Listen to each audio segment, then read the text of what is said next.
తూర్పుగోదావరి జిల్లాలో తండ్రి గెలుపు కోసం తనయ విస్తృత ప్రచారం చేపడుతోంది. రాజమహేంద్రవరం రూరల్ నియోజకవర్గంలో తెలుగుదేశం, జనసేన, బీజేపీ కూటమి అభ్యర్థి గోరంట్ల బుచ్చయ్య చౌదరి తరపున ఆయన కుమార్తె కంటమనేని శిరీష విస్తృతంగా ఎన్నికల ప్రచారం చేస్తున్నారు.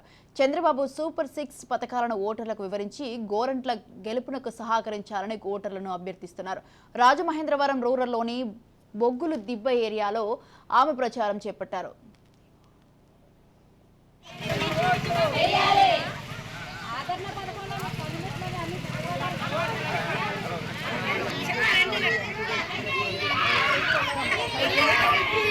కంటమనేని శిరీష గారి నాయకత్వం,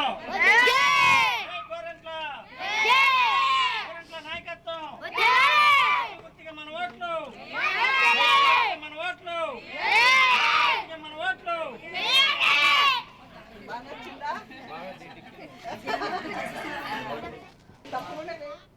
మర్చిపోయి